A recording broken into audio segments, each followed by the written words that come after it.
बोल पैम सोम श्री सदगुरु महर्षि में ही परमहंस महाराज जी की जय। गुरुदेव का प्रवचन मन को निर्विषय करना ध्यान है। महर्षि में ही परमहंस जी महाराज के वचनों में बंदो गुरुपद कंच कृपा सिंधु न रूप हरि महामोतम पुंज जासु वचन रविकर निकर। प्यारे लोगों, मन की चंचलता में संसार है और मन की निश्चलता में परमात्मा है। मन चंचल होता है विषयों के अवलंबन से, जैसे घोड़ा एक फूल से दूसरे फूल पर जाता है सुगंधित के लिए, क्योंकि बगीचे में विविध प्रकार के फूल रहा करते हैं। जहाँ एक ही एक फूल हो और फूल नहीं हो, वहाँ भौरा एक ही फूल पर रहेगा। इसी प्रकार रूप, रस, गंध, स्पर्श और शब्द, इन पंच विषयों पर मन दौड़ता रहता है। यदि इन पंच विषयों को हटा दिया जाए तो संसार क्या रहता है? जो आँख से देखा जाए वह रूप है, जो कान से ग्रहण हो वह शब्द है, जो जिह्वा से ग्रहण हो वह रस है, जो त्वचा से ग्रहण हो वह स्पर्श है, तथा जो नासिका से ग्रहण हो वह गंध है। इन पांचों को हटा दो तो संसार नहीं रहेगा। इन्हीं पांचों विविध प्रकार है। एक ही शब्द में 36 प्रकार है, 30 राग और 6 रागनी। इसी प्रकार दृश्य कितने प्रकार के हैं ठिकाना नहीं। इन्हीं सब विषयों की ओर मन दौड़ता रहता है। मन केवल एक ही विषय पर नहीं दौड़ता। जहाँ एक विषय है वहाँ दूसरा विषय भी है।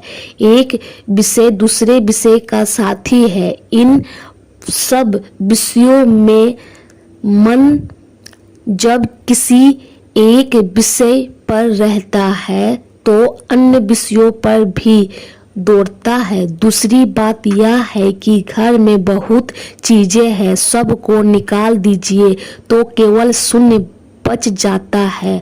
मन बिना किसी एक पर रहे नहीं मानता। मन से पंच विषयों को हटा दीजिए तो संसार नहीं बचता, तब परमात्मा बचता है। ईश्वर में मन को लगाना चाहे तो पंच विषयों से मन को हटा लीजिए, परमात्मा की ओर हो जाएगा। ईश्वर की भक्ति यही है कि निर्विषय की ओर मन जाए। ध्यान करना भक्ति है, मन को निर्विषय करना ध्यान है। ध्यान निर्विषय मन। संसार को पंच विषयमय कहते हैं। 3 को छोड़ देने पर 2 रहने पर भी संसार है, नाम और रूप, शब्द और दृश्य। शब्द और दृश्य चले गए तो संसार भी चला गया। नाम और रूप संसार है। संसार मुख नहीं, ईश्वर मुख होना है। संसार को नहीं, ईश्वर को पकड़ना है। नाम और रूप छूट जाए तो ईश्वर को पाओगे। शब्द बहुत से है और रूप भी बहुत से है, ये कैसे छूटे? तो किसी एक शब्द को जपो और सब शब्दों को छोड़ दो, यही गुरु मंत्र है। इसी तरह रूप भी बहुत से है। एक रूप को ले लो और सब रूपों को छोड़ दो। जो रूप गुरु ने दिखाया है उस रूप पर आसक्त होकर उसमें लगे रहो। अब नाम रूप में सिमटाव हो गया। केवल एक ही नाम और एक ही रूप है, फिर भी संसार मौजूद है। एक नाम और एक रूप में जो मन रहा तो स्थूल नाम रूप में रहा। एक ही नाम रूप में रहते रहते मन का इतना सिमटाव हुआ कि एक पर रह सकता है। जैसे राम कहो, वाहे गुरु कहो अथवा ओम ओम कहो, इसमें भी विस्तार है। बिल्कुल विस्तार सिमटाओ में आ जाए, ऐसा कौन रूप है? जो रूप सब रूपों का बीज है, वही एक रूप है जिसमें विस्तार नहीं है। जब वर्णात्मक नाम को जपते हैं तो उसका सिमटाव नाद में होता है।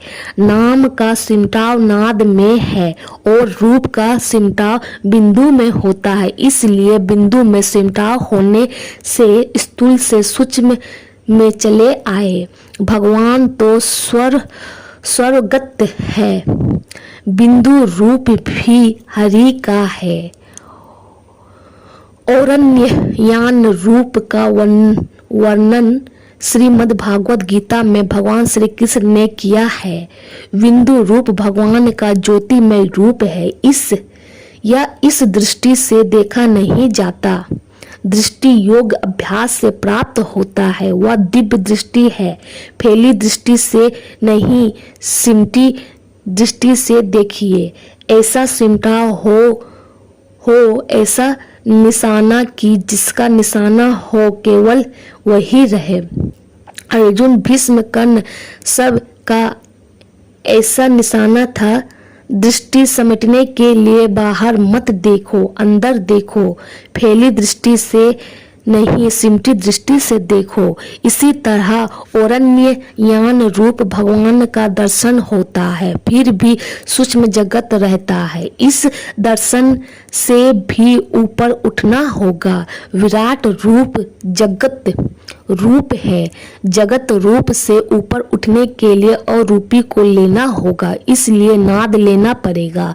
नाद और रूप है। जहाँ मन का पुण्य सिमटाव होता है वहीं नाद का उदय होता है। बिंदु पर मन का पुण्य सिमटाव होता है, वही नाद मिलता है। इसलिए ध्यान बिंदु उपनिषद में कहा गया है, शब्द में भी जब तक विधिता है तब तक संसार है और तब तक परमात्मा का दर्शन नहीं होता।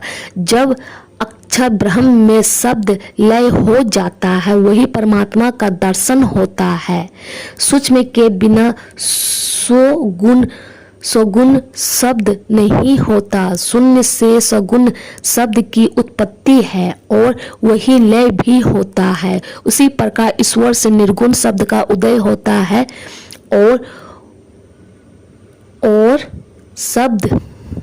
वह शब्द फिर ईश्वर में जाकर लय हो जाता है। तब वही निशब्द परम पदम है। एक अनिरूप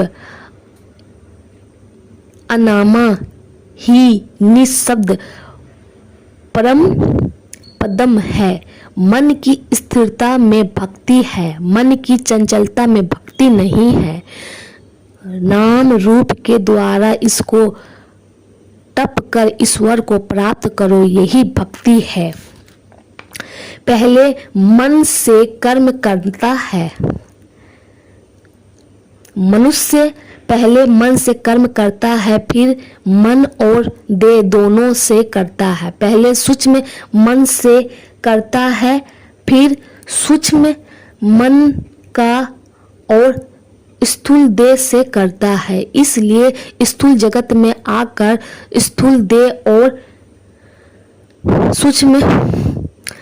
सूक्ष्म मन के साथ सुख दुख भोगता है। किसी को लूट कर धन लाते हैं, धन लाते समय मन कैसा रहता है? दूसरे के यहाँ लूटने जाते हैं तो तब मन कैसा रहता है? भोगते समय भी हृदय में चैन नहीं रहता, डर सदा लगा रहता है। किंतु जो गरीब है एक शाम भूख ही रहता है, एक शाम भूखा ही रहता हो, किंतु यदि वह लूट खसोट नहीं करता है तो वह घर में चैन से रहता है, उसे डर नहीं रहता है। कोई उसे चोर डाकू कहकर पकड़ेगा नहीं। दान पुण्य तीर्थ करने से पाप कटा कि नहीं, इसकी जांच है कि जब तुम्हारे मन में पाप वृत्ति उदय ना हो तब समझो कि पाप खत्म हो गया। जब तक पाप वृत्ति उठती रहे तब तक समझो कि पापों का नाश नहीं हुआ। बोल प्रेम से ओम श्री सद्गुरु महाराज।